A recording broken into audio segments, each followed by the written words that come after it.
ሩትዬ ቅመም እንግዲህ ከደስታዬ ጋር ይቅርታ ተቀባብላለች። እውነት ይቅርታ አድርጋለታለች።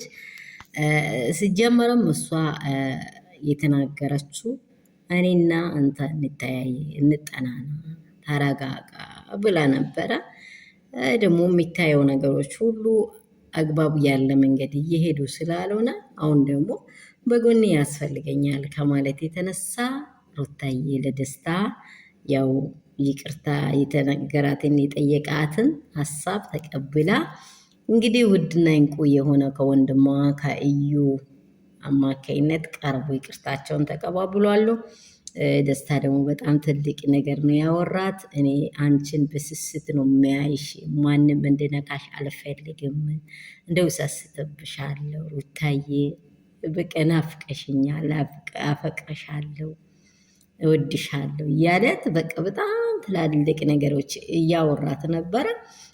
ምክንያቱም አንድ ሰው ከዚህም በፊት እንደተናገርኩት ሌላውን ሰው በህይወቱ ላይ ላስቀምጥ ብዙ ይቸገራል። ምናምን የተጎደ ጉዳት አለ፣ ትላንት ያየው ችግር አለ፣ ሁሉ ነገሮች አሉ። አሁን እኔ ይሄን ነገር እየደገፍኩ አልደገፍኩም ማለት ሳይሆን ሩታ ሰው ያስፈልጋታል። አሁን አብረሽን አይታችኋል። ትላንትና ሜሮን ጋር ሆኖ የማይሆን ጥያቄ ስጠያት እሷ እርግጠኛ ናት 100% እኔ እጄ እንደሌላ ሀሳብ ውስጥ እኔ እንደሌለው እርሚላን የመደበቅ ጉዳይም ስላልሆነ እሱም እሷን ህይወት እንዳቀጠለ ብሽቅ ስላለች የእሱ አመለካከት ደግሞ መጥፎ እንደሆነ ስላየች ይህን ነገሮችን ከነ ኤፍሬም ከነ ዳኒም ጋር እየሰራች መሆኑን ሊረዳ አልቻለም። ምክንያቱም ይቺ ሜሪ ትላንትና አብርሽን ከህይወትሽ አስውጭ አስውጭ አስውጭ ብላ ደግሞ ሲመካከሩ አየው፣ ሲመካከሩ ሰማው። በር ላይ ቆሜ ስለ አንቺ ከሜላ ጋር እንዲህ እንዲህ እንይሁን ብላ ሲመካከሩ አየው ብላ ምን ትላለች? ሶሪ ሙቀት ነው። ሲመካከሩ አየው ብላ እያወራች ነው። ምክንያቱም ይቺ ሴት ማለት ነው እውነት እኔ እንጃ ትልቅነቷ ትንሽ የሆነ ሴት የሆነ በሬ ነገር ናት። በቃ ዝም ብሎ የተሸከመች ናት ስጋ። ትላንትና በስጋዊ ኢቴነሽ ብላ እሷ ጋር ቀልስ ብላ ማታ ደግሞ እሷ ያላደረገችው ያልሰራችው ነገር መሰክራለሁ ብላ ከአብርሃም ጋር አርቦሽና ደግሞ ብጥብጥብጥ ስታደርግ ደስታዬ ነገሮችን ለምንድን ነው አንቺ በማይመጥንሽ ስፍራ በማይመችሽ ስፍራ ሚትውዩ? እኔ ወድሻለሁ። እንደው አንቺ ከዛ ሰፈሩና ወተሽ አፓርታማ እየተከራየውበት ቤት አለ። እዛ ለጊዜው አይምሮሽን እርፍ አርጌ ነፃ ሁኝ። እሱ የእሷን ጤና ነው። ያውን ለምሳሌ ብዙ ሰዎች ደግሞ አፍቅሯት ወዷት፣ አዎ ያፈቅራታል ከልክ በላይ። ምክንያቱም ሩታን የማያፈቅር ወንድ አለ? አይታሰብም፣ አይታሰብም። ሩታ ጀግና ሴት ናት። በራስ መተማመኗ፣ ቆራጥነቷ፣ በቃ ባላት አቋም ወደፊት ለመሄድ የምትፈልግ ጀግና ሴት ናት። ስለዚህ ሰላም ሰላም ቤተሰብ እንደምን አደራቸው? ሁሉ ሰላም፣ ሁሉ መልካም ነው። እኔ ጋር ሁሉ ሰላም ነው። ሰላማችሁ በክርስቶስ ብዝት ዝትነት ርፍርፍ ይበል። በሀገር ውስጥ ያላችሁ ከሀገር ውጭም ያላችሁ የኔ ውዶች የኔ ቅመሞች እግዚአብሔር አምላክ ያላችሁበት ስፍራ በደሙ ሸፍናችሁ ምድራችንን ኢትዮጵያን አገር ውጭ ያላችሁትን ያላችሁበት አገር ላይ ሁላችሁንም እግዚአብሔር ሰላም ያድርግልን። ለሁላችን ደግሞ ሁል ጊዜ የሚያስቀምጠው ሜሴጅ ነው የሚያስቀምጠው። በምትኖሩበት አገር ሁሉ ላይ ሆናችሁ በምትሰሩበት ቤታ ሁሉ ላይ ሆናችሁ እግዚአብሔርን ጠይቁት።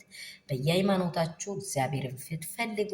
እግዚአብሔር ደግሞ መልካም ነገርን ለምድራችን እንዲያደርግ ባለንበት ሰላምና ደስታ እንዲሆን ሁላችሁም ይህንን በትህትና እገልጻችኋለሁ። ይህ ቪዲዮ የሚደርሳችሁ ደግሞ ይሄ ሀሳብ ተመችቶናል የምትሉት ላይክ፣ ሼር፣ ሰብስክራይብ ማድረጉን እንዳትረሱ። እያደረጋችሁ ያላችሁ ደግሞ ከልብ ያመሰግናችኋለሁ። የእናንተን ሰላም በዓለም ሁሉ ላይ ብዝት ዝት ይበልላችሁ። የሚወዳችሁ የሚያከብራችሁ ፋሚሊዎቼ ይሄ ነገር እንዴት ነው ካላችሁኝ ሩታ በጣም በትልቅነት አስተዋይ አይምሮ ያላት ሴት። በሩታ ስለስራችሁ ስለምትፈምሱ እንዲህ አይዶንት ኬር። እሱ አይደለም እኔ ጋር ያለው እሱ ሀሳብ ሳይሆን እኔ ከልጅቷ የቀመስኩት ነገር አለ። በጣም ትልቅ ነገር ቀምሼባታለሁ። ኩራ ብላ ጀግና ሴት አንዷ ይኸውላችሁ እሱ ተንቦቅቦቆ እንደዚህ ሲሆን መስሏት ያልታያት ወንድሞቿ እህቶቹ ሲያወሩ መስሏት ያልታያች ምንም ኬር ማትሰጥ በራሷ ልቧ ላይ ላለው ሀሳብ ተሸናፊ የሆነች ሴት ናት። ለሰው አእምሮ፣ ለሰው ሀሳብ፣ ለሰው እቅድ ምንም ማይሰማት በቃ ለሰው ሪሩ ቸር የሆነች ሴት ስለሆነች እሷን የሚጠላ የለም። ደስታዬ ደግሞ ፍቅራችሁን ደግሞ ይቅርታን ስለተቀበለች በጣም በጣም በጣም አሜዚንግ በጣም ደስ ብሎኛል። ሩታ ጎን ላይ የቆማችሁ ውድ ወንድሞች እነ ፈረንጁም ሌሎችም እነ ቢኒም ደግሞ የነዩ በእውነት ተባረኩ። አጠገቧ ላይ አትለዩ። ልውሌን ደግሞ በአግባቡ በስነ ስርዓት አንከባክባ ህይወቷ ላይ መንገዷ ላይ እንድትቆም የምታደርጉ ጀግና ወንድሞች እውነት በጣም ስለ እናንተ መልካም አስተሳሰብ አለኝ። አመሰግናችኋለሁ። ደግሞ ፋሚሊዋ ሁላችሁ የሩት ግሬስ ሁላችሁ ጀግኖች አንበሶች፣ አንበሳ ተሸንፎ አያውቅም ማሸነፍ ነው ስራው እያለች ነበረ። በእውነት በቃ ጀግና ነሽ እኮ አትሸነፍም እኮ እያላት ነበረ። በጣም ድንቅ ድንቅ ቃላትን እያነሳ እያወራት ነበረ። በነገር ሁሉ ላይ የሴት ልጅ ጀግንነት ሰው ስመሰክር ነው። ሴት ልጅ ራሷ ስትመሰክር ሰው ስለ አንቺ ሰው ስለ አንተ ሲያወራ ነው በጣም ሞር በቃ ሰውን ደስ የሚያሰኘው። እኔ ከዚህ የተነሳ ነው በቃ ስለ ሩትዬ በጣም በጣም ደስ ብሎኛል። ፍቅራቸውን ደግሞ ይርቃቸው ስለሆኑ ደስታ በጣም እዛኔ በጣም ተበሳጭቶ ነበር። ሜሴጁን ስልኩም ሲይዝም አትልኪም፣ የላኩትን ሜሴጅ ማታይም፣ ደግሞ አንተም የጻፍከው ራሴን ነክቶኛል እያለች ስታወራ ስለሚወድ ሰው ዋጋ ይከፍላል።